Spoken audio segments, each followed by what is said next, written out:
If you'd like to earn CPE credit for listening to this episode, visit earmarkcpe.com. Download the app, take a short quiz, and get your CPE certificate. Continuing education has never been so easy. And now, on to the episode.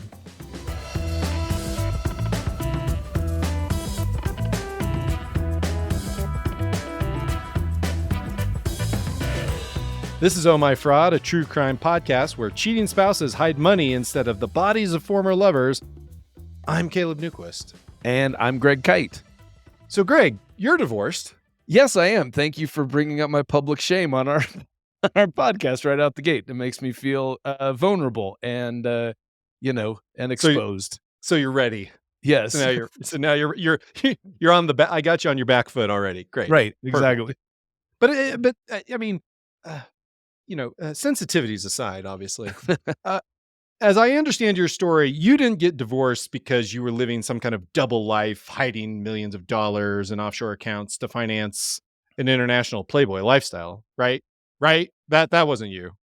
Well, actually, Caleb, it was billions of dollars with a B, and I was hiding it in a Wells Fargo saving account like a normal part. No, none of that's true. No, I didn't. I was not. There was no double lifestyle. My marriage failed for a lot of different reasons that my therapist knows very well.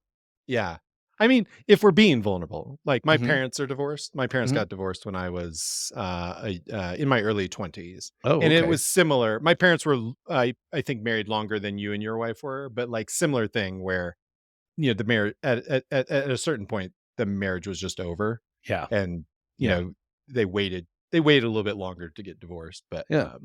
But even like, what I think I'm trying to say is that I think many divorces are similar to yours in the sense that like there isn't like hidden money and like big scandalous kind of like acrimonious divorces aren't really the norm as far as I can tell. I mean, I'm not immersed in the divorce world, but what I'm trying to say is that yours sounds relatively typical. Yeah. Yeah.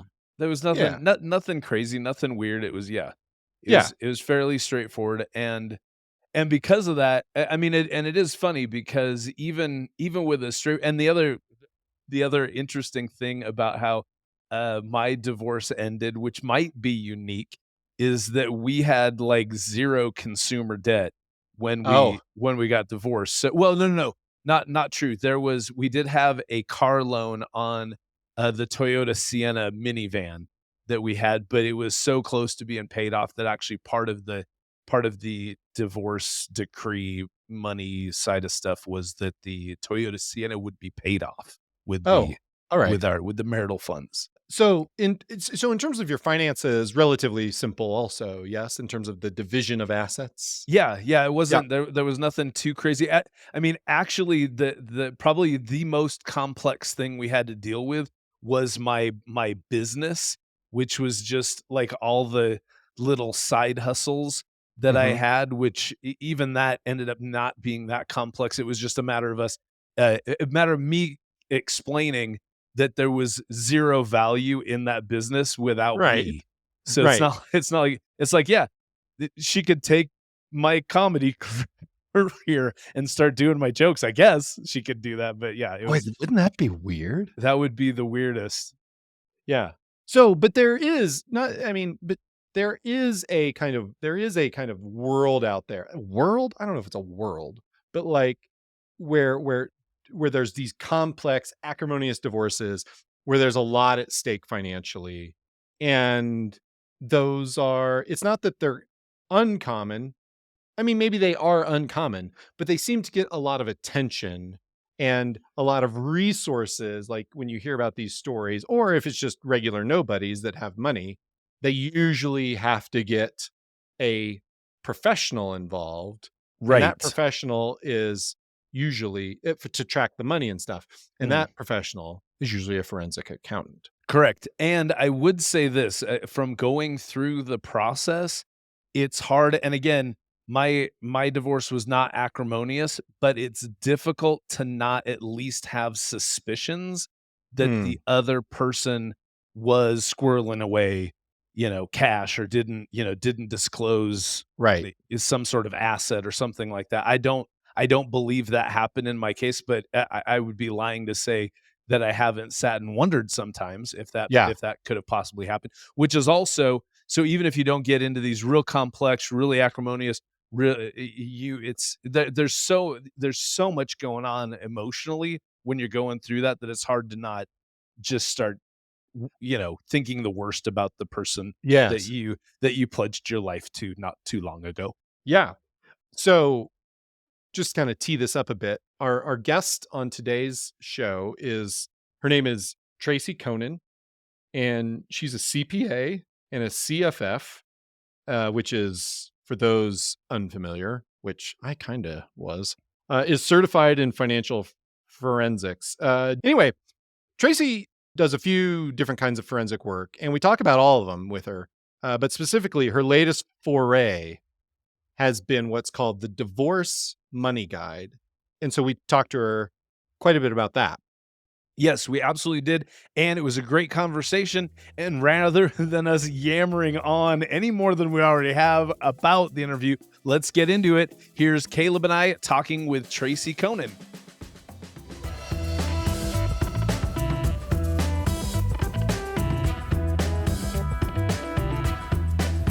Tracy, do you remember when we first met? Because I, for the life of me, I couldn't remember how that happened. It was through Adrian whenever Going Concern started. Right at the beginning. Pretty close. And how were you two acquainted? You'll have to remind me. Sam Antar. Was there a Wisconsin connection? So somehow Sam Antar and there we didn't know there was a Wisconsin connection at first, but then at one point she was passing through Wisconsin. We actually met up in person at a Vietnamese restaurant. Yeah. Okay, so we'll start at the beginning. How's that? You grew up in Wisconsin? I grew up in Wisconsin. How did you get in? How did you get on the accounting track? Like, were either of your parents into accounting, or like, how did that become the thing early on? No, it was super accidental. So here's the deal. I went to college to get a degree in criminology. And I did that because I had this fascination always with the criminal justice system. And my career goal was to become a prison warden. Oh, wow. And yeah, I know you hear it all the time. So everyone says, yeah, I'd Like like to guy be a on prison warden Shawshank, he really someday. had it going on.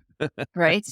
And so my sophomore year of college, there was an elective that was offered within the program called Financial Crime Investigation. It was one of those classes that was only offered once every 3 or 4 years. And I was like, oh, hey, that kind of sounds interesting. If I want to take it, I better take it now because it won't be offered again before I graduate. Took it, fell in love, started taking accounting classes. Now, And the sorry, interesting thing is where did you go to school? Do you mind Marquette saying? University. Marquette. Okay, great. Jesuits. And so Jesuits, absolutely. So the interesting thing is I am a licensed CPA, but I do not have an accounting degree. I have a criminology degree. Oh, whoa. Greg, I think I need a walkthrough on how that works. Yeah. How'd that work? Was it just as like Super easy. There are a certain number of credits in a certain number of accounting and economics and finance topics that you need to have, and then you can qualify to sit for the exam. Gotcha. Okay. So I took all the necessary courses, and there you go. So in terms of like, what are the sorts of things that you learn in criminology? Is it all just classes on profiling people? What's the like? Give me a broad view of what like the curriculum is in criminology. I feel like I should know, but I absolutely don't.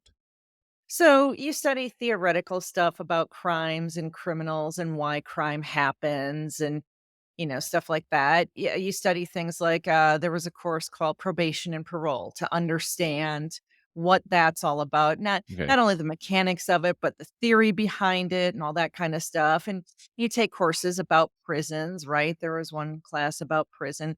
And so there's a lot of theoretical work and there's sociology and social work type of classes that you take, right? So like juveniles and the justice system and things like that. And you can do, internships where you go to facilities and things like that. I was Nice. so lucky to do my internship with the IRS Oh, in their criminal investigation division. And it was this really neat experience where I got treated like absolute dirt. And I was like, oh, I guess that's what happens to interns. But this is a really great job because I can do financial crime investigation. So why don't I, as an adult, go get a job with them? Because that'll be a different experience than my internship. And did you?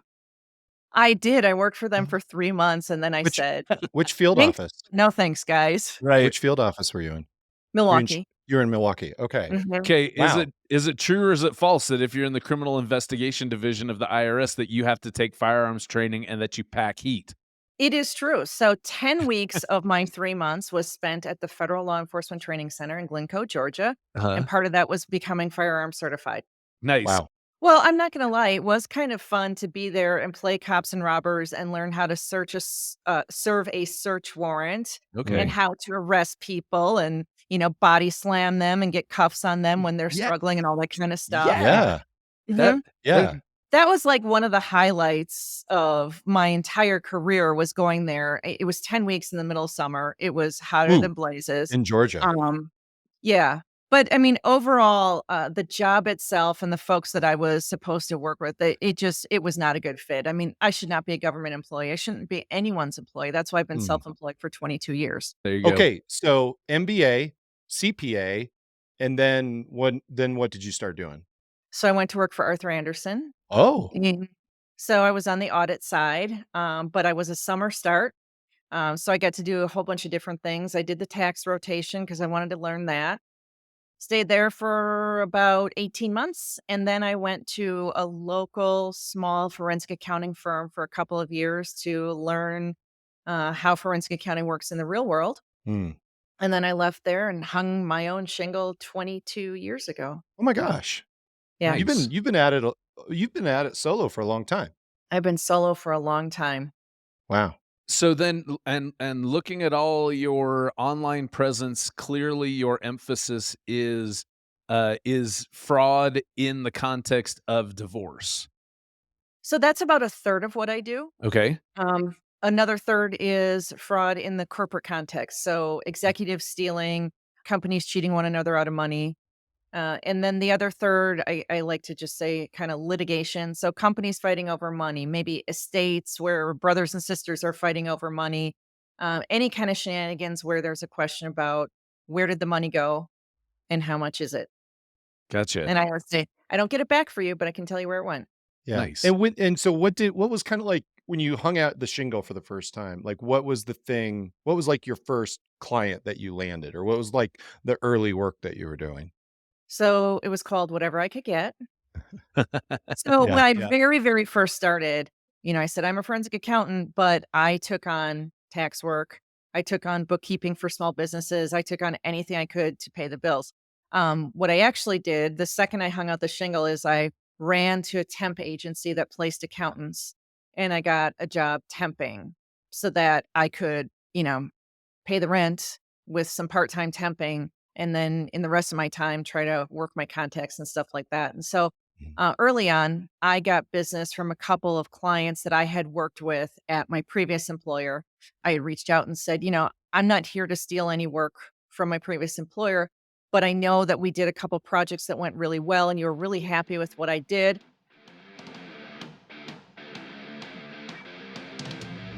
I don't care where you live in the United States. If you're a CPA, you have to take ethics continuing education. And I don't care who you are and where you live, you hate taking ethics continuing education. That's why me, Greg Kite, and my buddy, Adam Browd, we created a podcast called Drunk Ethics, where we unfold and expose all of the inner secrets of not just ethics, but how to become more ethical and to promote ethical behavior at your workplace. And we do that while we are getting progressively more faced during the course of each episode. In each episode, we take 7 shots every 7 minutes. And so at the beginning, we are scholarly, and by the end, we are drunk yet still scholarly.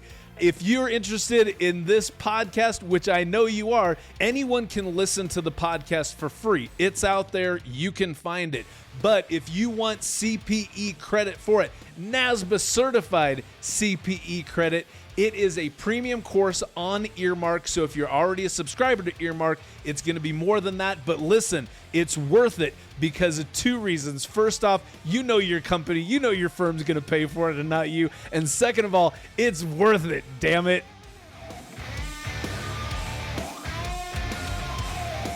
So I did temp stuff for probably about 6 months, and then I started teaching college courses at night to help pay the rent. It was a grind to get a business that could actually support myself. I mean, I totally underestimated how long it would take to get clients. I mean, I really started with no professional network. I didn't have clients of my own really to take from my previous employer. I was just, I was young staff, and so I was just at the point with them where they had said, it's probably about time for you to start bringing in business of your own. And that actually factored into my decision to hang my own shingle because I thought, well, if I'm going to be doing business development, why not just do it for myself? Makes a lot of sense. Is anything else in terms of just your journey professionally? That's all. So you're teaching college, you were doing temp work, you started your own firm, you were hustling. You had the Arthur Anderson back there, which by the way, that so yeah, that must have been right.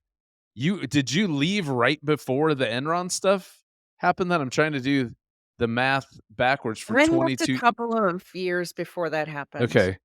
Yeah. Gotcha. So, yeah. So, but then you got your legs underneath you with your own firm, and you've been just happily rooting out the bad guys ever since then. I think that's a pretty fair assessment. Nice. One of the things that I wanted to do when I started my own firm was do fixed fees because I hated the hourly billing model. Mm, So I've been doing fixed fees for 22 years. nice. Oh wow, good for Wonderful. Well, you're you preaching were to on the it choir. early.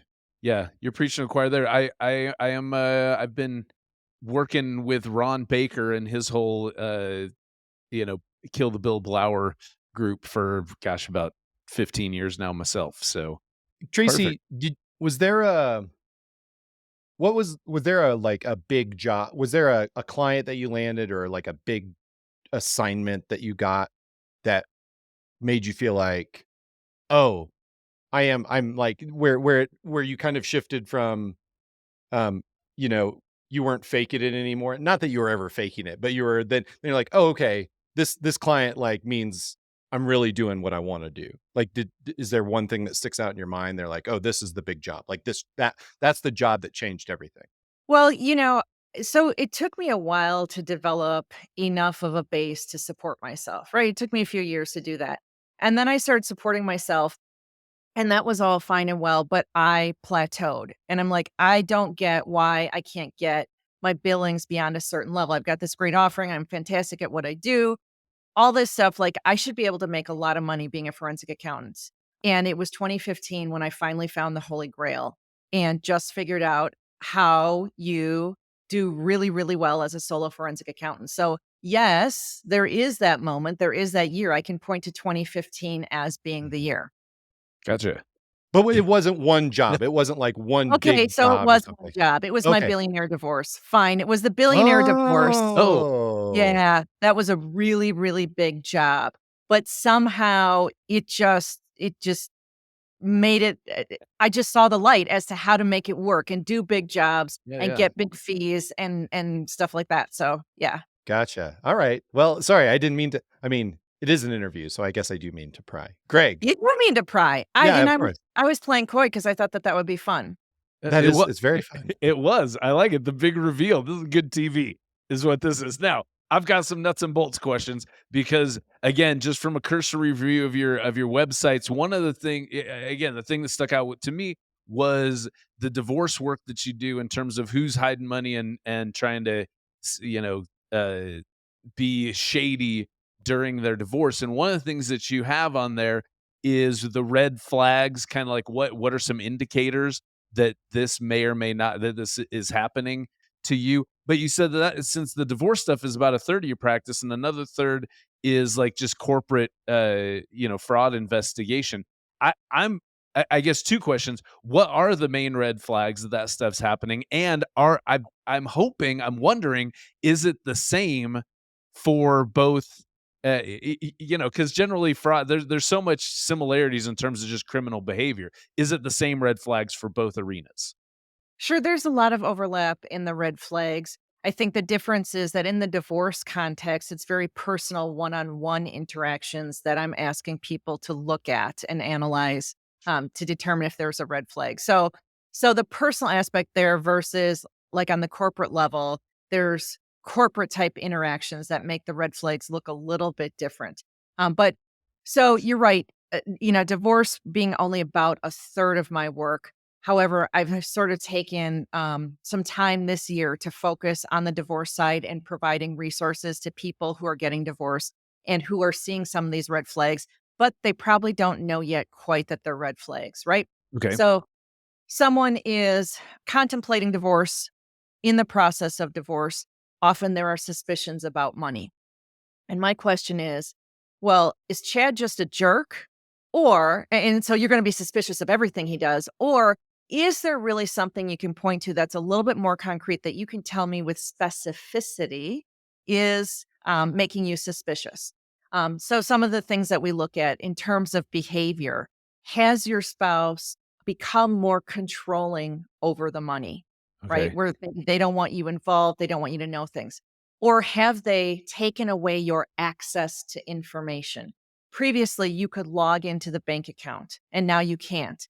And when you say, hey, did you change the password? They're saying to you, oh, yeah, I got locked out and I had to change it, but don't worry, I've got it under control. And they find excuses to not give you that password, things like that. And a third big one, changes in spending patterns or spending behaviors.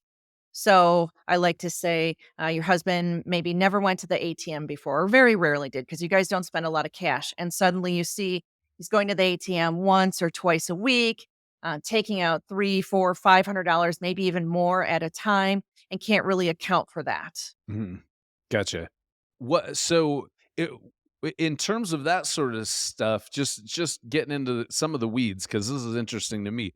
When people are when they're separating, when they're getting divorced, when is it typical for them to like split their finances? Is it at the point of like meet? Because that's what in my divorce when that happened was we went to mediation. After that, all the game plan was laid out. That's when we started, we got our own checking accounts and we weren't spending each other's money. We were on our own. Is that typical or does it usually happen before that? It really varies because it's going to depend on whether or not you each have your own independent source of money that can support you, right? Right. There's still a lot of families where one parent is a stay at home, often still it's the mom, right? And doesn't have a source of income of her own. And it's maybe not practical to split the finances yet.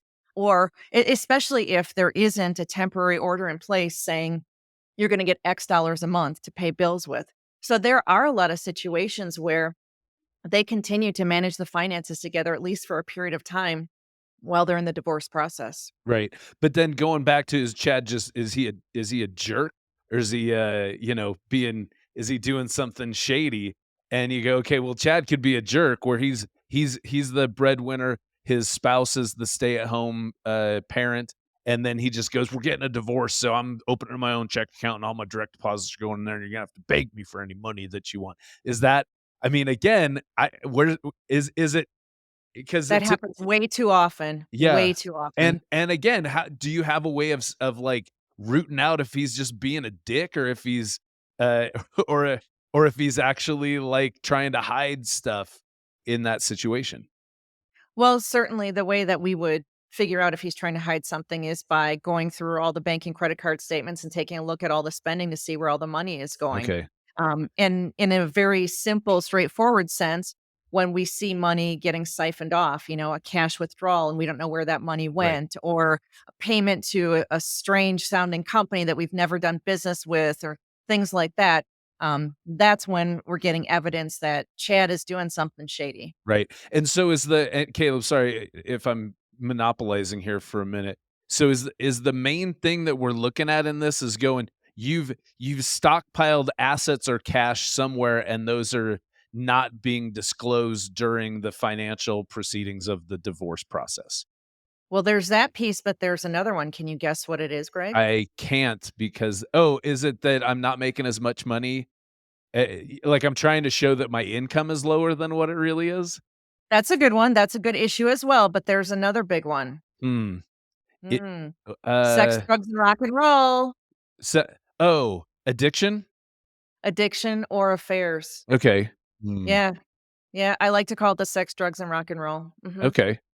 Addictions and affair. But So think of it like this. We're looking for what I would more properly call inappropriate spending okay. or spending for non-marital purposes. Okay. Because I'm pretty sure that an affair is a non-marital Okay, purpose. I'm gonna say, yeah, that's Mhm. probably Yeah. it outside of the very rare case of successful polyamory. Yes, I'm gonna say that's the case. Successful, you say. Right. Right. Successful is relative. So Exactly. So, Tracy, something I'm curious about is, well, I maybe a couple of questions. Number one, I have to imagine that your criminology background plays a lot into how you approach your work. And so I'm just curious about the psychological and sociological aspects of it. Like, how does that manifest in like your day-to-day work? That's number one. And number two, are you do you there's got to be correct me if I'm wrong, but there's got to be a part of you that says, geez, we'd have a lot better CPAs if more of them studied criminology. And Hey, maybe that's that's a a really loaded question, but so right. those are my That's a two fair questions. question. So I think my background in criminology affects how I think about things and how I approach things. And so I'm naturally suspicious and I naturally like to snoop. And so Awesome. criminology sort of also fed into all of that, right? I mean, Yep. it's all this circular thing. It just all feeds on itself. And so I have this inquisitive mind. I'm always digging for more. I'm always being skeptical. And certainly, I think that's what makes me a really, really good investigator. But I do think that a lot of that is intuitive or innate. And so there's only so much I can teach someone else about Mm. investigating fraud because to some extent there has to be just a natural ability to sense when things aren't correct. Right. Mhm. So I'll work on a fraud investigation sometimes where I'm looking at a whole bunch of transactions, trying to trace the money and I'll come up with a list of 10 transactions and go back to the CFO and say, "Hey, I've got these transactions I need you to look at and see what you can tell me about these." And the CFO will look at them and say, these aren't right. Why did you pull these out of all of our transactions?" And I'll say, "I don't know why they don't look right to me either. I just know that they didn't look right, and so I wanted to ask you about them." Mm. Huh. Right? And that's just I think a talent that I was blessed with, and so I exploit it every day in pursuit of my career. and Yeah. I so don't have that talent. Whenever anybody's like, "You gotta follow your gut," I'm like, "Oh, no, not my gut." I have 0 like, even at my day job, so this is back in the day, when I first started working here, there was a dad boss, and he had hired his son to manage one of our other properties. Son was not a good manager, and just so much about him was sketchy to me. And at one point I was like, I think he forged these checks with because the one thing they did right is that the dad and the son didn't give themselves check signing powers. And I'm like, he totally forged the signature on these checks. And so I went to the dad and I was like, I think your son's been stealing money by forging these checks. And he's like, oh, well, that's unfortunate, which was a weird, he wasn't like, no, he didn't. It was like, oh, but then I went to the guy who signed him and I was like, these signatures don't look right. And he's like, no, they look right to me. You're fine. And so I was like, oh no, I'm the worst at this. So yeah, no gut ability, but you can like narrow in on them because you've got Sometimes there's just a feel, Greg, and I yeah, can't even tell you what it is about it. yeah. This episode of Oh My Fraud is sponsored by SoftLedger. SoftLedger is a real-time cloud accounting software platform that enables accountants, CFOs, and developers to manage multiple entities, integrate with other systems, and close the books faster.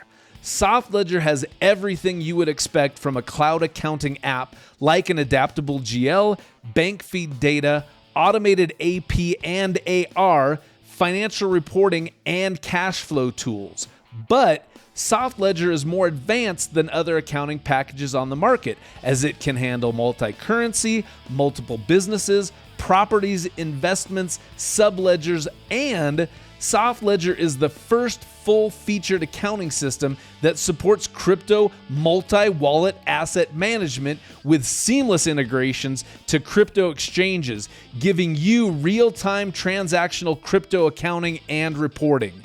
SoftLedger is fully programmable via their API. This allows your team of developers to create your own accounting functionality or easily connect SoftLedger to other software you may be using. To learn more about using SoftLedger and to get 25% off your first 3 months when you mention the Oh My Fraud podcast, head over to ohmyfraud.promo/SoftLedger. That's ohmyfraud.promo/SoftLedger. Okay, but back to the sex, drugs, and rock and roll thing. Wait. No, she owes me an answer on the other one, which is, do you think more CPAs could benefit from either your background or, I mean, certainly your intuition, okay? I think we could all use some of your intuition. But like, is criminology as a facet of a total package of like what accountants, especially auditors, I think let's be more explicit, but I think because auditors, they're supposed to be like, you have this natural suspicion or skepticism. I mean, and it seems like auditors don't have that enough. And I mean, to you, like you said, part of it's intuitive, but part of it is obviously you studied it. You understand psychology, you understand the sociological aspects and those things. And I just wonder, because it's been brought up by other people, like Sam Antar used to talk about this, but like the psychology of the criminal mind is one of those things where he's like, auditors don't understand this shit, but they need to, because this is where it's happening. Like, this is where it's easy to hide, and very sophisticated people are taking part in this. So I'm just curious if you agree with that, or if you think it's kind of like, whatever. I agree with Sam, and I certainly think that a criminology element to, an auditor's repertoire would be helpful, but it's probably not going to happen. Right. We talk all the time about professional skepticism, and as an auditor, when you're given information, don't just accept that. You got to take that information, think about it critically, do some follow-up. In one of the sessions that I teach for internal auditors, I talk a lot about, I try to give them like easy tips that they can use to try to find more fraud. And one of them is when, your client answers your question, gives you some information, gives you a reason for whatever it is that you're questioning, go back to one of your coworkers and tell them the story that you've just been told. Give them the explanation and have them ask you questions about it and see if you can answer their questions. And they're going to, hopefully, if they're a good question asker, they're going to poke holes in what you're telling them. And you will know that you need to go back to the client and ask some follow-up questions and get more information. But, I see too many auditors just taking an answer at face value and then pass, move on. Right. Yep. So you think to spice up things in the internal audit department, people need to do more role play. Fine, Greg, you had to go there. I think but I still I'm hung up on the sex, drugs, and rock and roll thing. Can we go back please, there go back to it? Yes, please. It's my fault for even bringing it up. No, fine. She's right, but it's so interesting to me. Everything that with the sex, drugs, and rock and roll side of things is part of what you're saying is that you're looking through the financial, like let's say that one of the spouses is thinking, I not so much that they've been putting money into a lockbox and burying it out under the shed, but one of the spouses going, no, I think he's been cheating on me, and you go, oh well, let's figure that out through the money. Is that part of what you do for your job? So it can be either that they know there was an affair and they want to know how much was spent on it, Okay. or they have suspicions of an affair and they're wondering, do we have any financial evidence of it? Okay. Right. So Wow. looking through credit cards, statements, and bank statements and finding things like excessive dinners out, jewelry that the wife didn't receive, purchases at Victoria's Secret. I don't know why these idiots always go to Victoria's Secret for the girlfriends, but they just do. Huh? Or things like the ATM machine at a strip club. How do you know Yeah. it's an ATM machine at a strip club? Because on the credit card bill or the bank statement, there will be a transaction for an unusual sounding LLC, Yeah.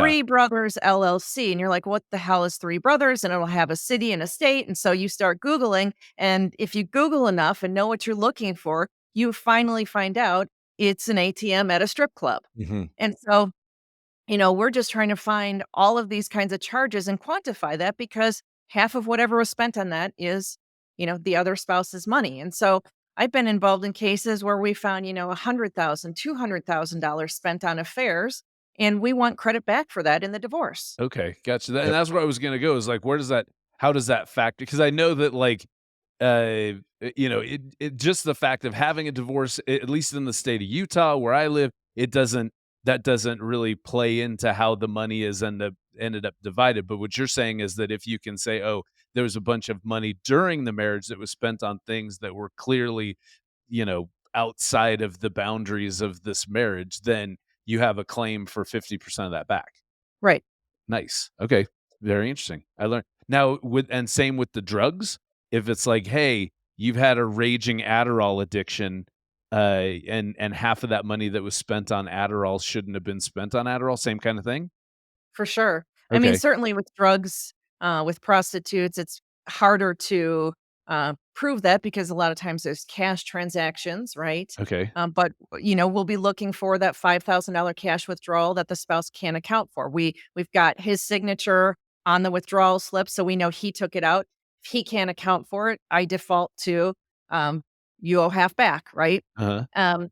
So it's there's not always a full paper trail to be able to follow to know what the money was spent on, but certainly we can add up money that is not accounted for and Gotcha. that is no known purpose, or you think of things.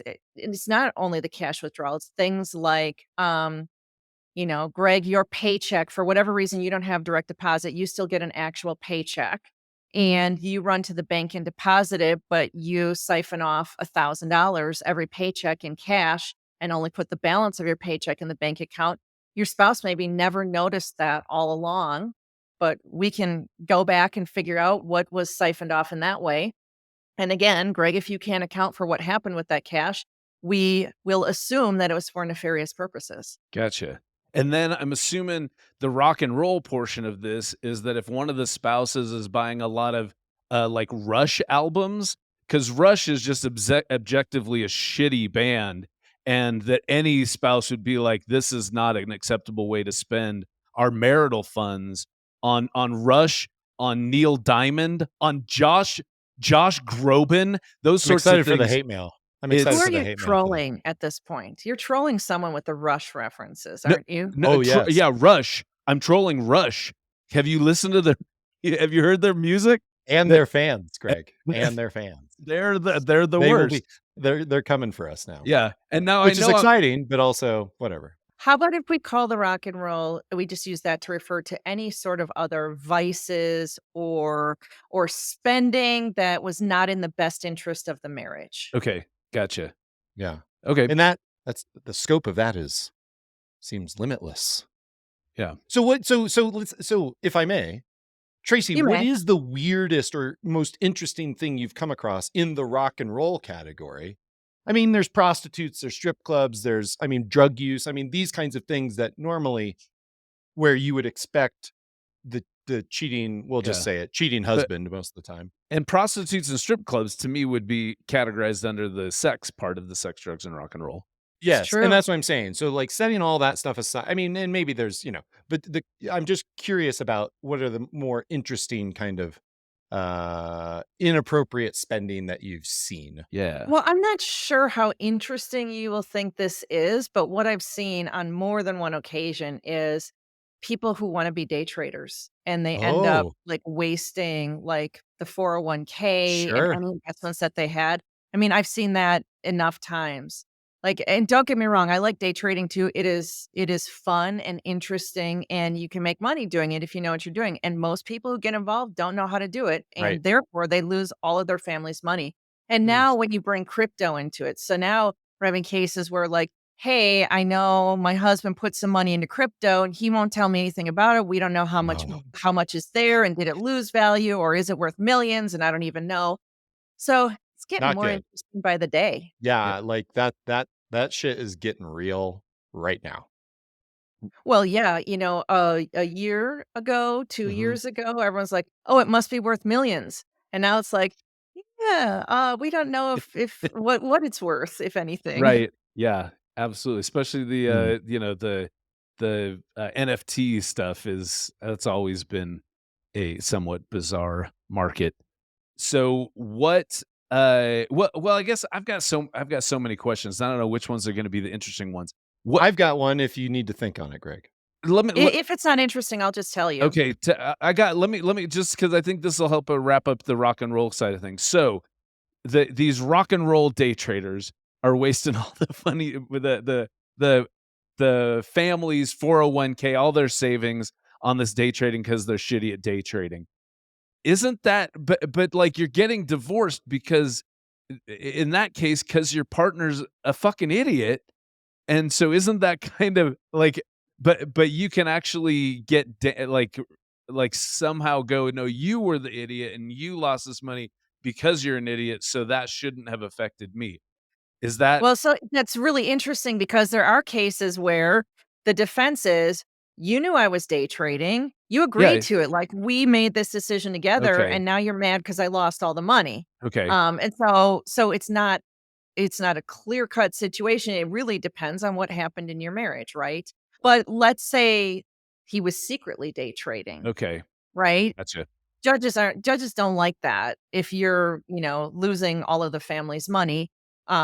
Hopefully, there is some way for the remaining assets to be divided in an unequal way to make the wife whole. Right, So if there's equity in the house, maybe she can be awarded a larger portion of the equity. But I'll tell you this, if your husband was wasting all the money, losing it on day trading, he probably also took out a home equity loan. And so there's probably no equity in the house anyway. Like, it can get really bad. I've seen it get really, really bad where like everything is gone. yeah, okay, I get that, and is the defense, "I was an idiot when you married me. You knew that I was an idiot." How can you hold that against me at this point? I don't think that's a good argument, but I think that you agreed to let me be an idiot is a pretty good argument. Okay, gotcha. Hmm. Alright, very nice. That is very, very subtle nuance. I like that Yeah. nuance. Yeah. I like that a Yeah, we lot. had an explicit conversation about me being an Me idiot. being an idiot. Yeah. Yeah, cool. Caleb, So, what was your question?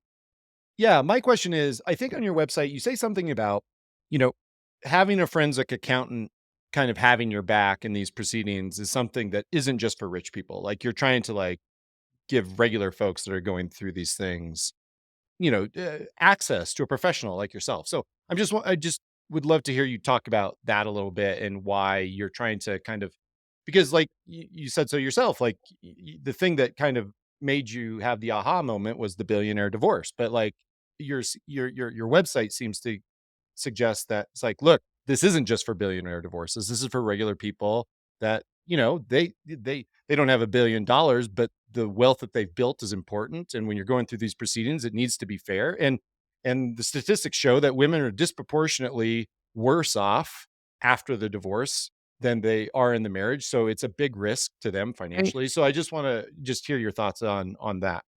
So you're so right. Standard of living after divorce typically goes down because even if you're both earning the same, there's now two houses to pay for instead of one, right?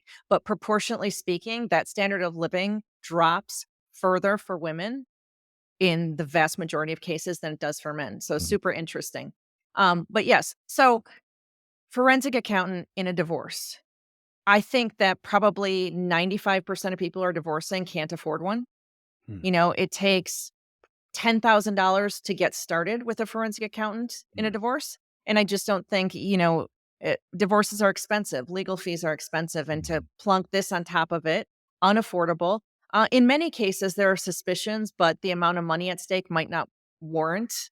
paying those kinds of fees. And so personally being a little bit frustrated that I could not help more people with their divorces and wanting a resource to be available, I came up with the divorce money guide. So typically, if you go, you're getting divorced and you say, I have suspicions about the money, and your divorce attorney is going to say, well, do you have $10,000 for a forensic accountant? You say no. Your divorce attorney is going to say, well, then there's nothing we can do about it. And I wasn't happy with that answer. Wasn't happy with people calling me saying I need help and me saying, unfortunately, I'm not going to be able to help you. Here's a couple articles you can go read. Well, that was worthless to them to send them to read a couple of articles. And so the divorce money guide is a solution to the problem, not a full solution, but it is some level of forensic accounting help in sort of a do it yourself process. I like to say do it yourself with expert assistance. Mm-hmm. So that's kind of the whole concept there. I want to flip the conversation back to the corporate side of what you do. What are some of the why it's so much less interesting? It's so much less juicy. I assume, or is it? Like, do you, when you get into some of the corporate side of things, I mean, are you seeing these massive embezzlements where people are defrauding their partners out of, millions of dollars of cash? What and where does most of your work land? Is it on the embezzlement side, the asset misappropriation side, or is it more on the financial statement fraud side for your work specifically? The corporate stuff is more embezzlement. For me, it's usually upper level management and executives, Mm. so larger fraud schemes. And so it does get interesting because these ladies and gentlemen do interesting things in furtherance of their schemes. And it's always interesting to see how long these things were going on and what signs might have been noticed by someone but weren't. It's interesting seeing, that there were controls that were supposed to be in place that were not functioning or someone was overriding them and nobody was checking up on it. So I would say equally as interesting, Greg. Yeah. So what were some of the things that I mean, you're just saying that you sometimes it sounds like you're surprised at the manner, the way that people are siphoning off those funds from their company. Is there something that sticks out to you in your memory that was like, oh, that was like once you got in, you go, oh, that was a good one. I did not see that one coming. I'm less surprised by the methods and more surprised by the fact that these methods weren't caught sooner. Oh, okay. I mean, I recently got involved with a company where they have a whole bunch of, they have, let's call it $3 million worth of a question mark, and that they don't know where this money went. And ultimately, when it comes down to it, it's going to be that it got siphoned out through accounts receivable. And the thing is that the person who is in charge of the accounts receivable, they say that they knew that she had some performance problems, but nobody was ever reconciling anything and no one was really checking up on her. And there came a point where the performance problems got too much. And so they decided to fire her. And on her way out the door, she literally turned around and said, I can't believe it took you guys this long to do it. And then she walked out the door. And that still didn't turn a light bulb on for anyone until about 6 months later. Right. So it wasn't the embezzlement that sent her out the door. That's not what she was saying. It took you this long. But Oh, that is that's absolutely what she's saying. She That thought is, she was getting fired for that. yeah, Okay.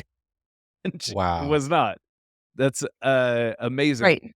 What do you how often when you see something like that, because again, we look at statistics and things like that, and it shows that it's a very small percentage of embezzlement and fraud cases that actually get handed over to law enforcement. But I think that percentage goes down once somebody hires a forensic accountant. Do you what's the percentages that you see? Or are you even privy to that information of what's sent over to law enforcement and what's not? In my cases, I would say it's a extremely low number that's sent to law Really? enforcement Still? because, yeah, well, because The thing is that you don't have any control over what law enforcement does. Mhm. It's just another burden on the company. They probably don't want the publicity of it, the potential publicity. They're embarrassed. They're afraid they might lose customers because of it. And so the reputational risk combined with, oh my God, we've already lost so much money. We've already lost so much time investigating it. Let's just put this behind us. And so what I see more often is let's put in an insurance claim for whatever coverage we have to try to get money back that way. Let's maybe do a civil suit against the person if we think that they have some assets that we can attach to, like a house that's not encumbered with a big mortgage or something like that. But I think more so the tendency with my clients is they just want to move forward Yeah. Mhm. and they want to get back to doing business. Right. And I think again, with my own personal experience, I know that embarrassment is such a huge motivator for how people deal with fraud, where the people who, like you were saying, there's controls that are in place that were just ignored, weren't working properly, or were overridden, and nobody caught that. And even if you've got a great excuse for not catching it, there's still this like embarrassment that it happened on your watch, or under the banner of your leadership. For Again, even sure. if that's not something that anyone would expect you to do, would be to micromanage accounts receivable to make sure people aren't skimming stuff off. Right. Tracy, I wonder, just because of the nature of the work, and you said earlier that you're kind of naturally a suspicious person. Does that doesn't necessarily make you a cynic? So I'm just curious, does your work make you cynical? Because you're dealing with like some unsavory characters, you're dealing with thorny issues of like marital strife and betrayal and these kinds of things, and it can be hairy stuff. And so I'm just wondering, like, I'm uh, jaded. yeah, Yeah, go I'm on, jaded. I've go always been a go cynic, on. but I'm more jaded. Yeah. And so in the nature of so then if that's the case, is finding some justice for your clients, is that part of what motivates you? It's less for me about the justice and more just having them know, right? I Mm, want them to know what happened and whatever they decide to do with that, however they want to pursue it. I sort of I'm not really partial to that one way or another, but really just the pursuit of the truth, I think, is where it's at for me. gotcha. And Yeah. when you say that you're jaded, is that basically is your perception of humans in general just that by and large there's just a lot of shit bags that exist in the world? Is that what you mean by Like, you're jaded? I mean, everybody lies.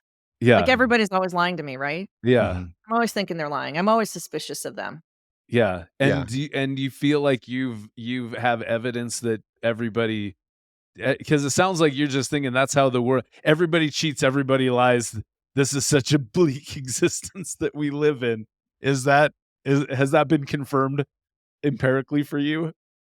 I think that no, that would be too cynical. Now you're taking it too far, Okay, good. Greg. No, good. That's Taking what I it too want That's to hear far, though. good. man. That's good though. Yeah, Yeah. that's what I was trying to plumb out. So You know, what's really funny is even though I'm saying I'm cynical and I think everyone's lying, the truth is, like in my personal private life interactions, I probably give people too much benefit of the doubt. And I think that their motivations are true. And if they say they're going to do something, they're going to do it, right? And then when they don't follow through, I'm like, oh, shocked. No, they didn't follow through. Because in my life, when I say I'm going to do something, I always follow through. That's just what I do. But I said I was going to do it. And so I somehow seem to expect that from my friends and family and such, and then I'm just aghast when it doesn't happen the way I thought it was going to. right, your profession kind of tees you up to be lied to more than the average barista. Yeah, my profession sets me up for being questioning and suspicious and digging in to whatever I'm being told to Yeah, to see, is there a way to verify? yeah, Trust but verify. yeah. How You about kind that? of you kind of get a secret inside look into kind of the worst behavior that people are doing. I do. I see people doing the worst. I see victims at their most vulnerable. I see them being embarrassed at being a victim. I see them feeling shame because in order to sort out what's happened to them, they have to open up their financial lives to me. I often think in my daily spending, like, if someone was looking at what I was spending my money on, would they be like, man, she's got a problem, Right, right, right? right. Yeah. Right. Yeah, totally. What about the third part of your portfolio of business that you have is you said it was like litigation where you've got and specifically you mentioned something about if there's an inheritance situation where people are worried that they're getting screwed there. Is that do you have any great juicy tales of people? Because again, I'm assuming what it is that like one of the heirs had more control over the assets as the decedent was passing away, and therefore took liberties with that to line their own pockets. Yeah, I mean, there aren't super interesting stories about how that goes down because, they just help themselves to the money. I think maybe what's a little more interesting in that regard is I had a couple of cases last year, criminal defense cases, which I really enjoy working for criminal defendants. Super interesting stuff. My clients were both accused of stealing money from their elderly clients. Hmm. They were home health caregivers who became trusted friends, associates, whatever you want to call it, of these elderly people who then let them write checks on their behalf and things like that. And my clients ended up running off with money. Hmm. And the question ended up being, how much money did they really run off with? Right. Um, so those kinds of cases are sad, but also interesting. The psychological stuff going on there is super interesting. Yeah. Is it? And then with that, I'm assuming that a lot of your work, because obviously there's the misappropriation of like money. There's also misappropriation of like personal property, things of that nature. Is Do you kind of run up against a brick wall in terms of trying to trace down, you know, items that might have gotten pilfered? I don't typically deal with that. I just deal with Yeah. the money side of it. Right. Yeah, because I would think that that's a whole lot more difficult to go, where did this, painting go to? It's like, what painting? That kinda Right. that okay. Yeah, very nice. What do you think, Greg? What do you think, Tracy? Do we get I it? think what's more interesting on that third piece is damage calculations. So economic damages that companies suffer, like when contracts go bad, things like that. Yeah, Um, those are super interesting because what you have to do is you have to be able to calculate what would have happened if this contract had gone as planned versus what did happen. And there's assumptions involved in that. And then you get picked on a lot as the expert witness. Well, why yeah. did you assume this? And that's too aggressive or things like that. So I enjoy those cases. I enjoy even more being on the side of the case that is picking on the damage calculation, Okay, right? So being a rebuttal expert yeah, is fun. gotcha. Because you So 'cause you've gotten picked on enough, you know how it works. You know how to dish it out. correct. Yeah, for sure. Nice. I dig it. Very good. So last question for me then, Tracy, is let's say you wind up your job, you wind up your firm, you sell it, whatever your succession plan is there. Do you have hopes of going back and picking up your career as a warden for a prison at that point? Kind of like a swan song. Could you imagine me being a prison warden realistically? I mean, that would be rough. I don't think that I would do very well at it, to Okay. be honest. Okay. Yeah, so there's no plans. Greg, when I retire, I'm just gonna be done. Just That's just it. just Mai Tais on a beach. Yep. Nice. I like it. The prison warden job, that is a weird passion project, I would say. Like, if you there's no But it there's it no legitimately was there's like no side I was hustle. I was so focused. I had done all sorts of research Yeah. into having a career as a prison warden, and I was, like, down for it. Yeah. I assume there's probably, like you said, it's a government job still, so there's maybe some decent benefits, but not great pay, I'm assuming, as a prison warden? No, I don't think so, and I don't think that at that point, I cared as much about the pay as I did about doing something that I was super interested in. Yeah. Gotcha. Yeah. As we do when we're young, Foolishly. foolishly. Follow the money, I always say. There you go. That's it. But Hey, certainly you could find something you're passionate about that makes you a decent bit of money, right? Yeah. I'd like to think. Yeah. But I think that's probably, I mean, again, this is me being jaded and having children who are starting college where I go, yeah, an art major probably isn't isn't gonna be the way. I recommend gender studies. Gender studies Yes. as the way to get the the stacks That of cash. lucrative, Yeah, that right. guaranteed paycheck, Yep, man. that and philosophy. Those are the real money makers. Bachelor of Fine Arts Yeah. all the way. Yep, exactly. So, Tracy, where can people go to find everything that they need? I'm sure there's tons of questions that have been spawned in people's minds. Where can people find you, and where can people find some of the resources that you've created? So they can find me on Instagram at Divorce Money Guide. They can find the Divorce Money Guide at divorcemoneyguide.com. My corporate website is sequenceinc.com. Very, very good. So, yeah, that sounds great. I think, Caleb, I think we got what we need, don't you? yeah. Yeah, Hey, great. A lot of great stuff. Yeah. I yeah, think we're for good. sure. Yeah, I'm a big fan. Thank you for coming on the show, and you've got a Thanks for having me. It very unique practice and very unique experience. It was very fun to hear your story and what you do. was great talking with you guys. Likewise. Yeah, awesome.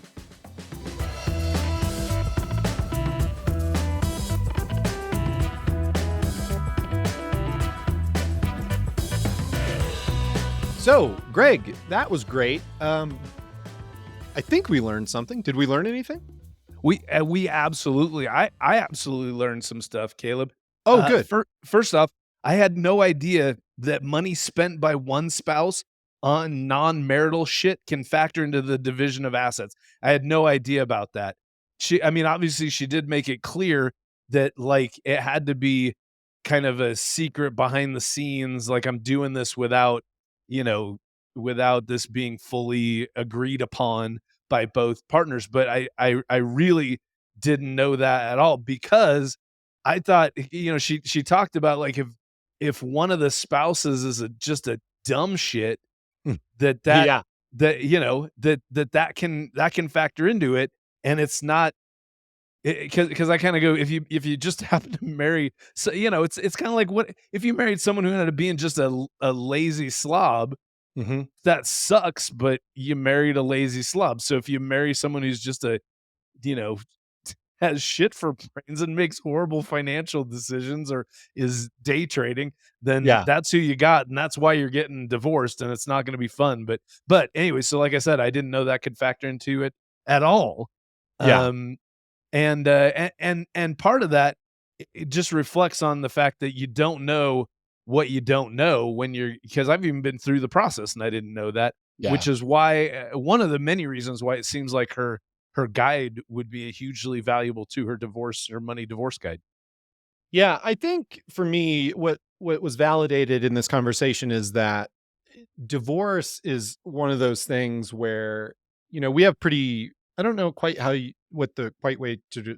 I guess what I'm trying to say is in the United States, it's easy to get a divorce, right? Like Yeah. in Colorado, if I'm not mistaken, somebody will fact check me on this. This is a no fault state. And like no fault, like when no fault divorce laws became a thing, like it was extremely controversial because that's back, when the US was even more Puritan than it is today. And Yeah. it's just like, and people are just like, oh, there was a lot of pearl clutching around these no fault divorce laws. But what it did is it allowed it allowed mostly women, let's be honest, it allowed women to get out of bad marriages, right? Yeah. But Yeah. but what remains, I think, to this day, and what Tracy validated in the conversation was that women are disproportionately, when women get divorced, they are disproportionately put they're in much worse financial situations than they are prior to getting divorced. So even if they get out of a bad marriage, they do put themselves in a precarious financial situation.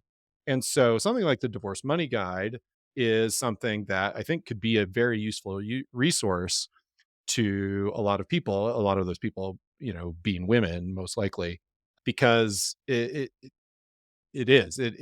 That is in terms of like the kind of the consequences of divorce is being in a situation where you are in a financially worse place. Yeah. And trying to get yourself as soft a landing as possible on the other side of it. Right. Yeah.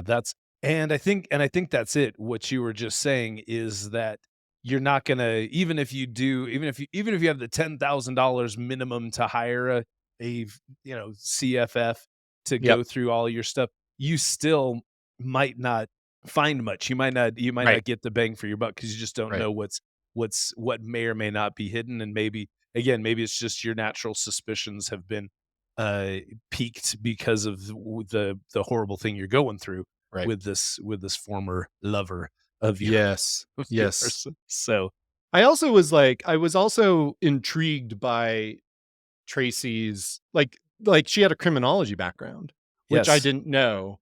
And the fact that she's like, oh yeah, I mean, I got an MBA and took the accounting courses I needed so I could take the CPA exam. And I'm like, good for you. Not even really thinking about the CPA track at all, but knew that it had a certain cachet, right?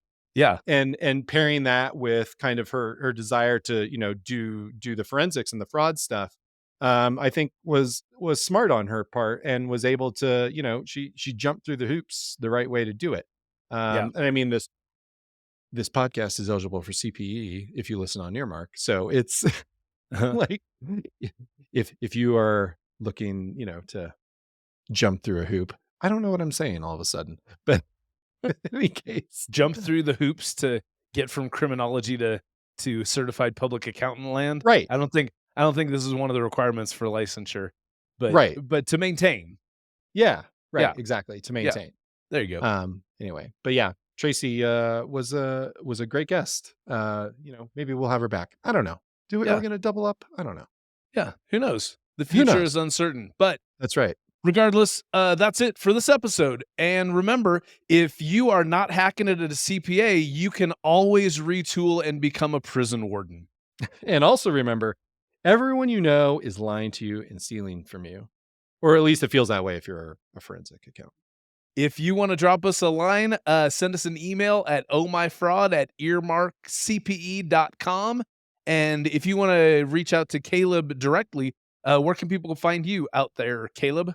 Caleb can be found on Twitter at @CNewquist and on LinkedIn at my full name, Caleb Newquist. Where can Greg Kite be found?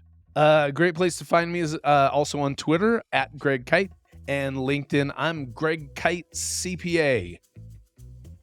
Oh My Fraud is written by Caleb Newquist and Greg Kite. Our producer is Zach Frank. If you like the show, leave us a review. It helps people find it, or share it with a friend. That's also a good way to get the word out. Be sure to subscribe on Apple, Stitcher, Spotify, or wherever you listen. And for the accountants out there, I think we mentioned it, but if you listen to this podcast on Earmark, you can earn free CPE. So convenient. Join us next time for more avarice, swindlers, and scams from stories that will make you say, oh my fraud.